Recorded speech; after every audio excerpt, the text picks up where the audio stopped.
Okay, hello.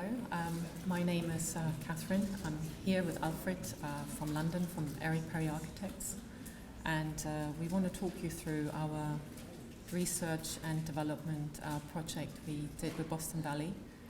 And just to start, hold on, do I just press the button? No?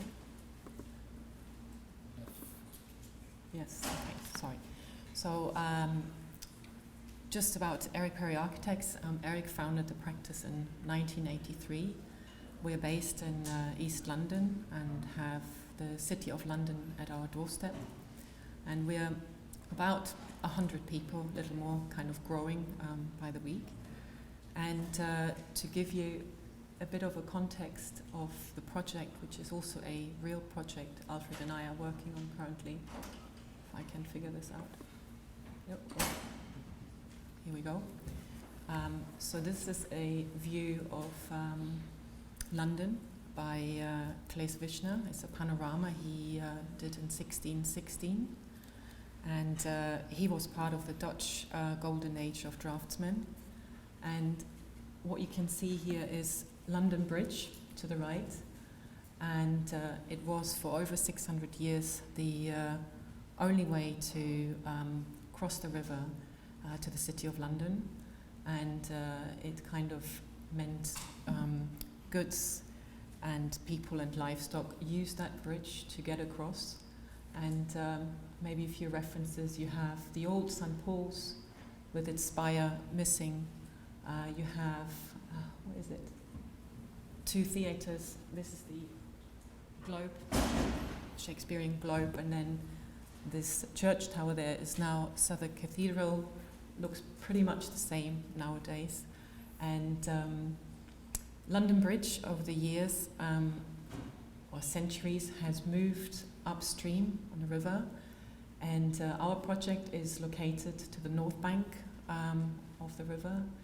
And one interesting story is that the bridge that was built in 1834 was sold to an American investor or kind of businessman in 1969, and he took London Bridge down block by block and rebuilt it in Arizona in a place called Lake Havasu, which was kind of a derelict site, a desert. And his agent told him, look, if you buy this London Bridge, you will attract more clients and purchasers. So if you ever happen to be in Lake Havasu, have a look at London Bridge. And so, yeah, and going to the next slide. Oh, I'm going back. Here we go. So this is London Bridge from a slightly different perspective, looking from the east to the west.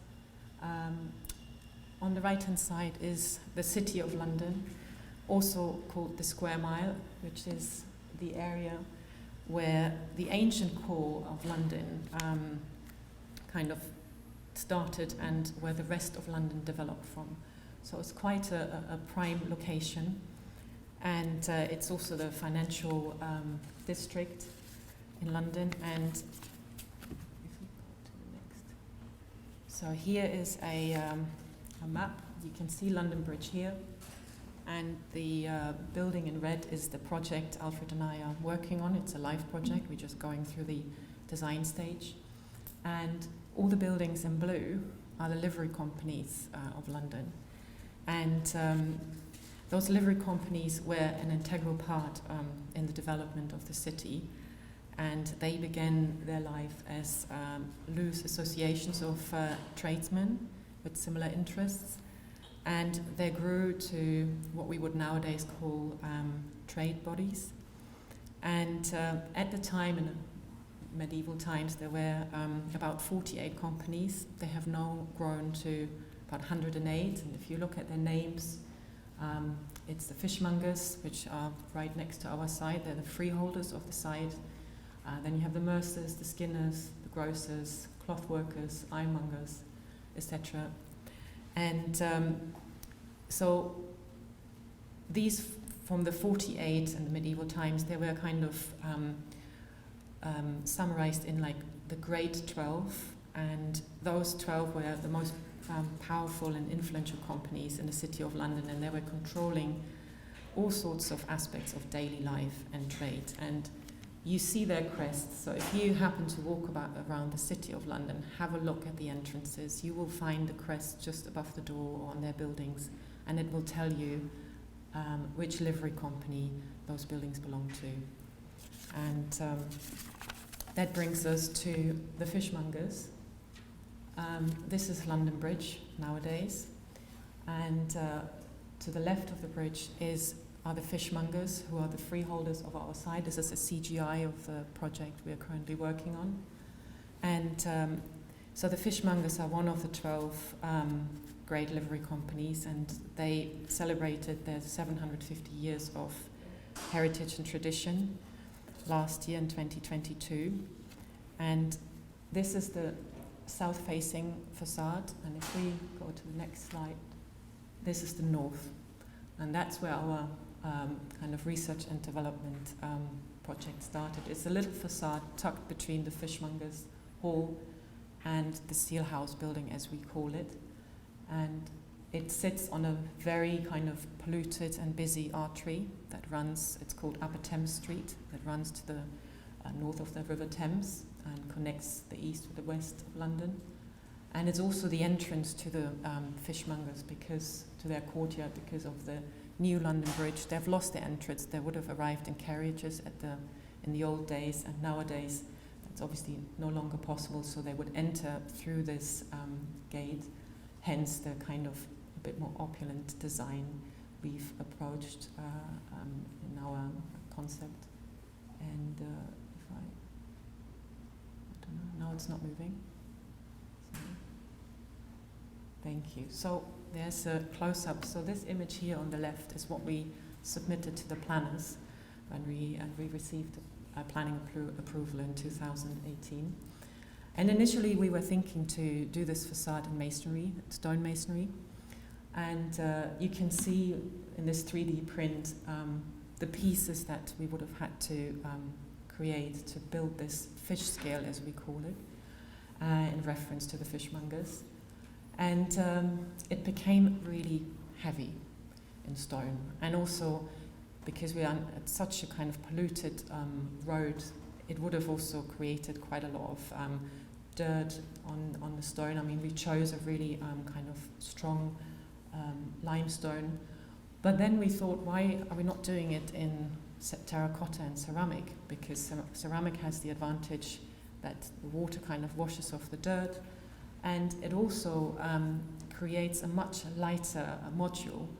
So if you look at the sustainability of stone, it's usually a very sustainable product because you don't need any energy really to produce it, but you would have had a lot of offcuts to create this module, and also quite deep, quite heavy. Whereas with ceramic, you can work on a modular basis, you can create different modules and you can cast it.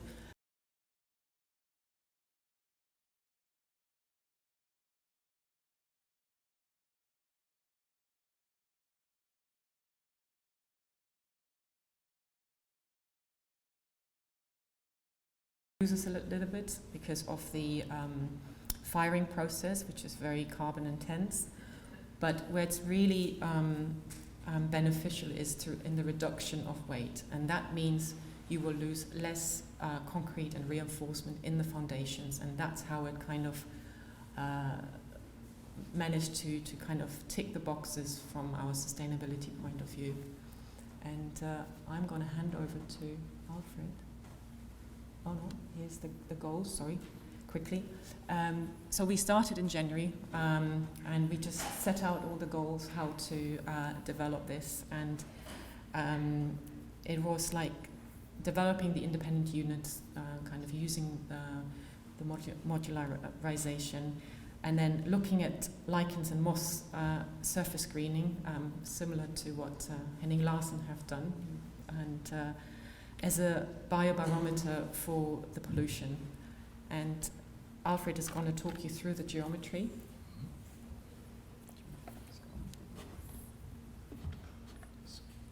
So, geometry. Excited by the implied weight reduction with terracotta from start. We start off with a full-size unit that's measuring 1.1 meters across, about 3.7, to believe. And working with Boston Valley, we quickly established that it's too heavy to move, and hence a series of reduction in size to resolve the challenges we have in weight and also likeness to break during the manufacturing process. And we've now arrived at 0.8 meters, as you can see in the mock-up here. And here's a diagram showing the process of finding the carving principle, because apart from type A, we also have B, C, D, making up the whole wall, as you can see earlier. And basically started off with drawing 3 circles, Mickey Mouse shape, if you like. And that provides us with a teardrop shape, and then we spin it 90 degrees and slice it. And then we apply 2 voids. A is a void sphere, and that's fixed across all the types, and which leaves the only shared sort of moving parameter, a void cylinder, moving up and down, generating all the types from just one variable. And we have done a quick animation showing the sort of carving. And in red is the void cylinder that moves up and down, getting all the types. And by reducing the size, we also apply the units onto the full wall and see the effect. And I think we're pretty happy with how it went. With the more refined size, it works better with the overall language and also the plants punching through them.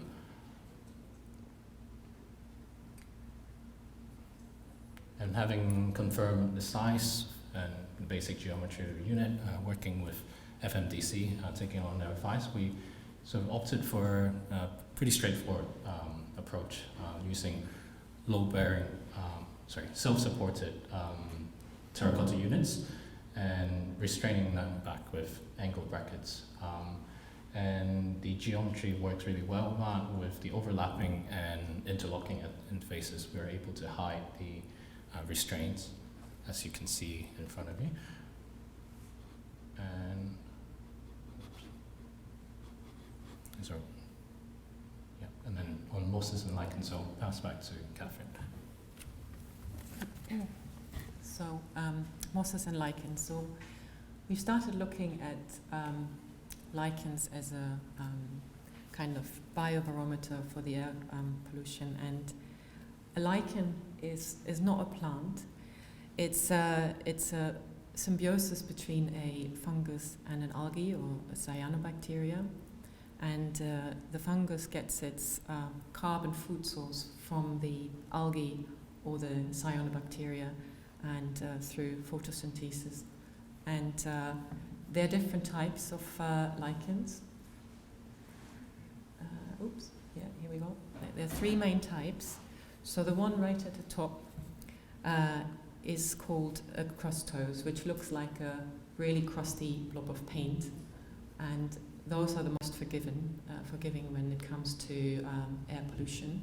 And you will find them in a lot of city centres, on terracotta, on walls, on pavements, etc.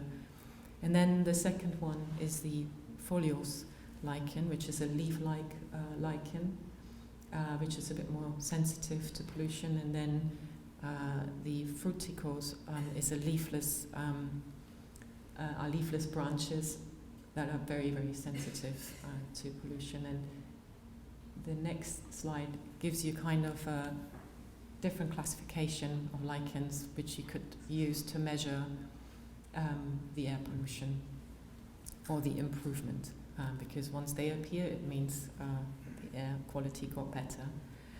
And the next image, is the location where we are, just to show you. It's just a pollution map. We are the red dot next to London Bridge, and we are on one of the main arteries, very heavily polluted road. But like many other cities in the world, London is trying to reduce its pollution. And we're hoping that with our experiment we could translate this at some point onto that green wall and use this as a barometer for the air quality. And let's go to the next. I think it's got stuck again. Yes, so mosses, I think we saw a similar image today at Henning Larsen's. This is our ambition. So moss is grown on terracotta pots, and yeah, that's our experiment. So Alfred is going to talk you through. We went local to Epping Forest and we collected a number of mosses and lichens and then tried to grow them in a kind of greenhouse. Do you want to talk it through? So the first step was taking the mosses and lichens off the branches and cleaning them, washing them with water, and then we move on to applying them to terracotta samples as provided by Boston Valley. We experimented on the surface roughness, again like the other team, to help the mosses and lichens to grab on a little bit better. But we also tried different methods of application. A is directly applied, and B with a little moss glue that they use for fish tanks. And then the third one is buttermilk, which also serves as a plant food, apart from being adhesive. So we embarked on a journey of testing them on our terrace. The top row here is always mosses, and then bottom row lichens, and being applied with the aforementioned methods. And here's sort of a summary of what we found. Week 0, they all look green and lush, and moving on slowly, we see the lichens slowly getting more toasty and dying and turning brown, whereas the mosses are doing quite fine. And we also observe Haitian pretty much 2 weeks in. They grab on really well, regardless of the sort of surface texture, even without water jetting. And apart from surface greening, we thought, like, why not test out the actual green wall as well, behind the terracotta pieces, not just in front. And using a product supplied by UK manufacturer, which is textiles based, we thought, yeah, well, let's try it out on our mock-up and see how it goes. And before coming here, we also worked closely with Andy Bremen and also Boston Valley, of course, to develop the glaze. And on that note, I'll pass it back to Catherine. So the glaze design. Our inspiration was the Ruskin Pottery. You can see 2 marvelous pieces to your left. And the Ruskin Pottery was an English pottery studio that was founded in 1898 in Smethwick, just outside Birmingham, by and later run by William Howson Taylor.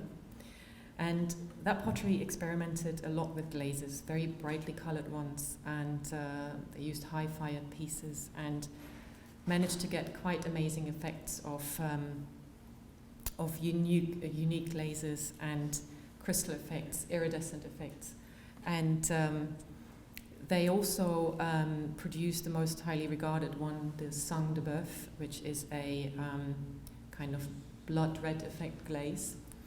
And those techniques were very difficult and originated in China in the 13th century in China. And a lot of European artists were trying to copy those glazes in the early 20th century. And William Howson Taylor was very successful with developing these special glazes. And he went on to win a lot of prizes worldwide, including the grand prize at the St. Louis Centennial Exhibition in 1904 in the US. So when his studio closed in 1935, all the pottery documentation and formula were destroyed deliberately so that the unique Ruskin products could never be replicated. So we ask Andy to give us some samples in red, and those are the samples. These are the samples he provided, and what we wanted to achieve was an artistic interpretation of glazes, almost like a symbiotic arrangement of a base glaze that has a gradient, a viscosity, and works with the geometry, and then combined with the speckles you will see, or you can see here. And yes, all these two elements, these two different glazes, we wanted to work together in a symbiosis. And the next slides, Alfred will talk you through how we try to structure the application of the glazes. So through this process of developing glaze, we think we understood that glaze design is very much an iterative but also communicative process working amongst artists, Andy Brayman in this case, and also Boston Valley manufacturing site and ourselves. So we pass on the challenging task to Andy to reverse engineer the glaze, and this is what he gave us. And we thought, like, let's analyze how we can apply that to the full-scale unit. So we went through a painful task of creating a grid of 50 mil by 50 mil, and counted the dots and their respective sizes, and ended up with 4 different stamps. And then these stamps were then applied to the full-size units. And here's a diagram sort of summarizing all the different tests we've done on the 2 types, the more open and close, the mock-up and print in 2D. And then this is pretty much where we end up with the open aperture and close with all the dots. And that's then passed on to Boston Valley to do a very painful task of counting the dots on their side. And here's an exploded axonometry. So summarizing the mock-up in terms of the layers. So from the very outside we have the fish scales units, and then the brackets punching through the green wall system, which is then mounted onto the plywood, and at the very back the trolley. And here's a construction drawing of that. And I think we should end with a summary of what we did in the past week. So fresh out of the kiln, we first put the fish scales aside and mounted the green wall, and with 2 blocks at the bottom to support them, and started from the right corner, setting up the first piece, which took quite a bit of time to level. But then from there on was a quick and easy process with good help from Boston Valley and our peers in the workshop. And then we bought some plants, put them in. That's pretty much it. Close up with the iridescence in the glaze, the bracket that's hidden from the front and below, and how the overlap would work with the bracket to hide them.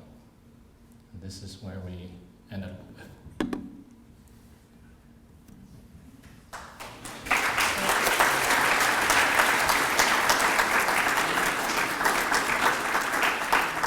So this is the list of our collaborators, and we want to thank everyone who helped us along the journey, especially Boston Valley and Mick, Sanjeev, and Andy Brayman, and FMDC. And